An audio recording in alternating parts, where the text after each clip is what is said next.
All right. Thank you all for joining us today. My name is James Shanks with Erchonia. I have with us today Dr. Mark Berdorf, chiropractic neurologist at Scottsdale, Arizona. The gentleman sitting next to you, a lot of you might recognize him. It is Henry Cejudo. If you don't recognize him, he is a recent retainment of championship and bandweight championship for UFC 249. So I want to thank both of you gentlemen for joining us today. So congratulations, Henry, on your recent win. Dr. Berdorf, thank you for joining us today. So I just wanted to get you guys together. Just kind of tell me some of your experience. And Dr. Berdorf, I just want to talk with you personally. What kind of made you get started in chiropractic and also using laser therapy for your patients? Okay. Well, I actually I grew up in a rural dairy farm in Minnesota, and my dad had a bad back, and he went to a chiropractor, and then I had asthma as a kid. Went to a chiropractor, and it helped me, and that kind of directed me into the field. I played high school, college football, wrecked my knee my sophomore year, so I was white, slow. I was never going to play in the NFL, so that's why I became a chiropractor, and then graduated in '87, April 16th, and this guy next to me was basically about 2 months old at that time. And I was a general chiropractor for about 4 or 5 years, and then I met somebody that really changed my life. His name was Dr. Ted Carrick, and he's the godfather of chiropractic neurology in our field. And so I went on and became a chiropractic neurologist, have that since '95. And it's always changing. I'm always doing probably close to 3,000 hours post-grad now, and my focus now is migraine, vertigo, movement disorders, and lots of that's related to trauma. And so that's kind of my story. I was an athlete myself. I got hurt a lot on the benefits of chiropractic. And then in 2002, 2003, I fractured. I had a bone spur I didn't know about on my left elbow, and I hairlined that off. And it was difficult just to work. So I ended up doing is I was at a Dan Murphy seminar, and Erchonia was there, and I rented a laser for a month, and 95% gone. In fact, that bone spur kind of reabsorbed back on. And I just had success with laser and over the years. And then Henry won the Olympics for 2008, and his trainer turned me on to Brian Davis, and here we are. We've been together since 2008, so it's a 12-year relationship. Fantastic. That's great. Obviously, as an athlete when you were younger, I'm sure that's in being exposed to chiropractic kind of drew you in that direction, and obviously, I'm sure that influenced you working with athletes as well. Is that kind of what drove you in that direction? Yeah. And Henry, on your side, so we know about Dr. Berdorf. What kind of got you started as a professional fighter, and kind of how did that all come about for you, getting to that, I guess, to that peak of where you're at now? Yeah, well, I think everything starts off as a dream, right? First, I guess, even before you say fighter, I think the Olympics, you go back as far as watching the Olympics and being inspired as a little kid, as a little 9-year-old kid. And I think the inspiration, started there of how far I could take, any sport or anything that I decided to take up on. And I think sometimes you owe it to nature, and obviously to the nurture side, the genes that was given to me, and the nurture and where I was raised and how I was raised. I think that had a lot to do with, I guess, with my success. And I've been able to be here as a 2-division champion, as an Olympic champion, because of the people that I surround myself with. And I'm just happy that I found Dr. Mark to have not only a chiropractor, but a neurologist who understands pretty much the whole neural system in your body. And I've been able to push that to the top and be able to have him, my life and in my journey. It's been an edge, I feel like, over any of my opponents. Yeah, and that's fantastic, being able to find someone that can know the system and the body like Dr. Berdorf can to help get you to that peak. And as you in an environment, in a sport that's so physical, what gave you that competitive edge just to get to the peak where you're at now as the best in the world?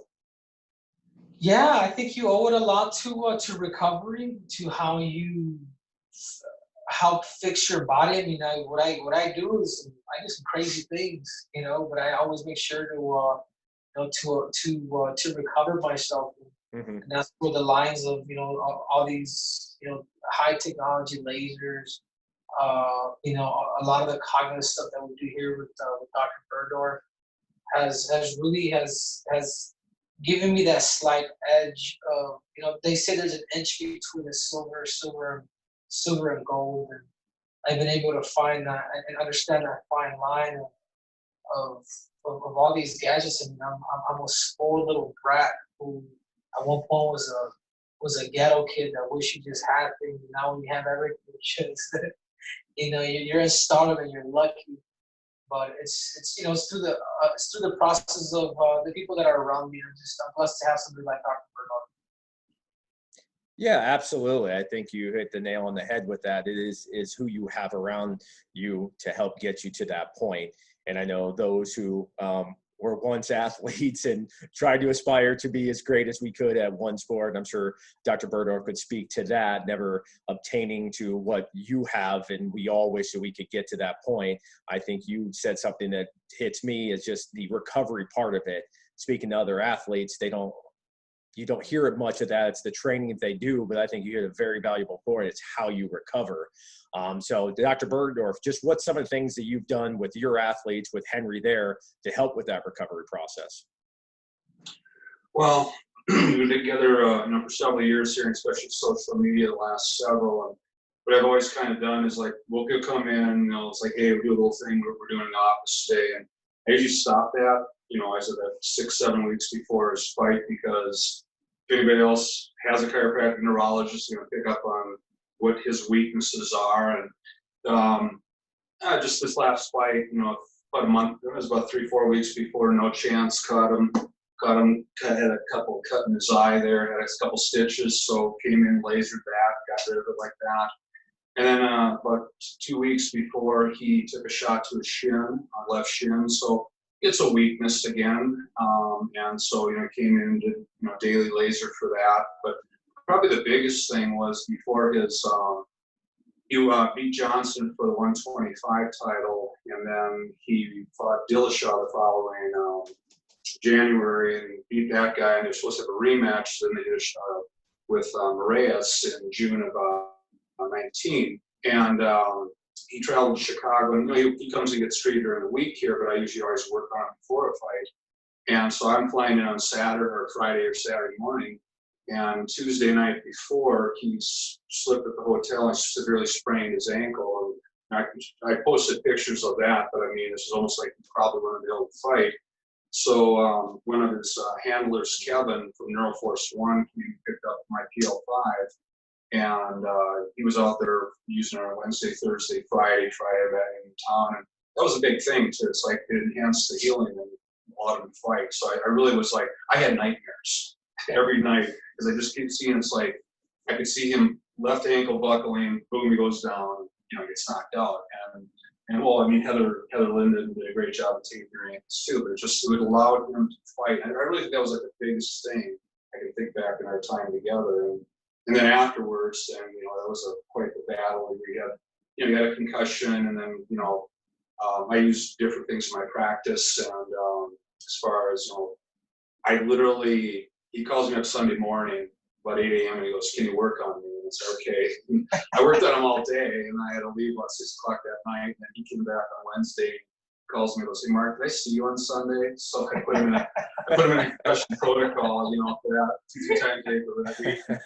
My beast here to the left, this FX635, is worth its weight in gold because it's great for reducing inflammation, you know, whether it's whiplash, whether it's brain. So I'd probably say that was the biggest thing in our time together that I feel proud of that I was a part of. So. Yeah, and I think on my side too, obviously as the experiment, I guess you could say, it's I could feel it even when I did sprain my ankle. UFC 238 fight week. I sprained it on Tuesday, and I was supposed to fight on Saturday. And I felt like the savior what made that difference was the lasers. I couldn't walk. I mean, I couldn't do much on that leg, and I was I was thinking about pulling out, but luckily I kind of had faith in a lot of stuff that we did here with Dr. Berdorf, and I was able to get that machine all the way up to Chicago and use it, and I was on that thing at least several times a day. I think that was just the difference, and I was able to win my second world title. So when we talk about recovery, man, a lot of it is the technology, and the technology that Dr. Berdorf has here in his office that's made a big difference in my career. Yeah, fantastic. And that's the thing. Technology, as we know, it just keeps evolving, and there's just more and more things in medicine that continues to help us with everyday life. You as an athlete, as just everyday things that we might occur as injuries or illnesses, where technology is helping us advance forward and looking at medicine in a completely different way. Now, as a fighter, now, what would advice, or what would I would say is, what was the toughest thing you had to endure as a fighter, kind of going through the grind, I guess, every day to be and participate at that level? Yeah, I think, oh man, that's a great question. I think because I've been competing for so long, I think a lot of it is just because I've always been confident in Dr. Mark. I've always been, obviously when you're in somebody's care that you believe in, that simplifies life a little bit more. But I think it comes down to just more of setting goals and continue to keep remaining driven, because you can be firing at all cylinders, but if your mind ain't right and your desire and your passion is not in the right place, then it meant that this isn't the sport to do it. So I think it was just more of the question whether you want to continue to keep doing these crazy things that give you concussions. But it's been well worth the ride. Like I'm happy. I'm satisfied. I'm full. I don't think there's any athlete that could ever leave the sport the way I've left, the print that I've left. And I'm just happy to have the people around me that have problems. I definitely couldn't do it without any of them. That's fantastic. It makes it all worth it in the end. So now that you're in retirement, are you going to go on to train, do something else with other fighters? What advice would you give other fighters out there looking to aspire to what you have done? Oh, well, now since I'm going to be introduced to the game called life, and I think that's why I got to pick Dr. Berdorff's brain and the people that have lived it longer, because ultimately I have so many flaws. Like it's ridiculous. And I was just talking to my girl, like I don't even open her door until somebody actually told me, "Hey, do you let your girl open?" I'm like, "So you do that all the time?" I do. But little things that matter. So I think as a person, I think I'm gonna grow. I think there's a lot of immaturity in me, and I look forward to just to mature, man, as a human being, and acknowledge and get to know people more and better, because I missed out a lot in life. As much as things have been given, as much as people have given me things, I've also missed out on quite a bit too. And I'm looking forward to that next chapter of my life. That's great. That's awesome to hear, because you can learn so much from people that are older than you through their experiences. They can teach you so much, and lots of times it just takes for us to listen. So that's fantastic to hear. So Dr. Berdorf, my next question to you is, with things going on currently right now with the COVID-19, how have you been coping there just in general as a chiropractor in the state of Arizona? How have things been for you? I've actually been pretty busy. I've had reduced hours and decreased patient loads, but I really have a neural rehab practice now. So the general chiropractic I really do less and less of, and I've been seeing a lot of people with vestibular problems, and they need me. And the big thing I've learned, obviously treating Henry, but I unfortunately fractured my hip back in March of 18, and I had to have a joint replacement in August. And once again, this machine was a gift to me, because I marketed for rehab of injuries, fractures. I had surgical fractures. So I had a friend of mine bring this to my house, and I was treating myself 2, 3, 4 times a day, and I was back to work in 3 weeks. So because of that, I now market to patients for I see so many people that come in for a daily laser for a week or two, just like after his concussion, I was doing 2 times a day. And so it makes anything heal in a third or a fourth of the time. So we're still seeing patients, we Clorox the heck out of everything between visits, and we emphasize nutrition in it too. And well, they just they're reopening gyms this week. My gym is reopen on June 1st, but you're always going to have challenges. You just got to figure out ways to deal with it. Absolutely, absolutely. And it's very encouraging to hear that you've been able to succeed in this time when so many haven't, with all the restrictions that have been put on doctors and chiropractors and other businesses throughout the country and the rest of the world. It's fantastic you've been able to make it work and even thrive and give those abilities to your patients. So that's awesome. So it was, leading into that, I have a question for you, Henry. So Henry, how was it? How was the experience fighting in the octagon with no fans? What was that experience like? Me as a big sports fan and needing any sort of sports and going back and forth with, you hear all of these major sports organizations talk about it. How was your experience with no fans there? Did it change your approach, change anything about it?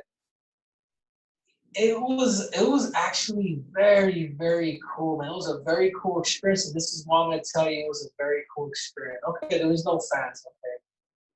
But when you're fighting with no crowd and you can hear his corner and you can hear my corner, so it almost becomes a battle of it's literally a team. It's team versus team. So, and a lot of people, and at least on our side, we had code words. So these guys had no idea what they were talking about. This dude was talking about left kick, and I knew exactly what was going to happen, so I could hear it. I could hear their cornermen clearly, and I think it felt more of a battle in some sort of way, even though there was no crowd there. For that same reason, is the fact that you could hear the playbook on both sides. At times, you could hear the commentators. So I thought that was extremely interesting, and I guess it was more focused, right, rather than having drunk people ringing. Throwing things at you, fucking see it. It was special too in that sort of way. I just thought of this now. Who got the hat? Because for the last several fights, somebody's always got a hat on, going like this, and boom, who got the hat? You know what? They ended up picking it up and they gave it back to me. Well, that's awesome. That's great to hear that experience and hear those things. That gave a lot of us, I know, for the joy that we're looking for some competition like UFC, but like sports in general. For those that have been missing it and in the lockdown, that was fantastic. So we appreciate you guys being able to put that on and thanking you guys for all of that. But yeah, before we go, again, I want to thank both of you guys for joining us today. I really appreciate it. Again, Henry, congratulations, Dr. Berdorf. All the stuff that you do is fantastic.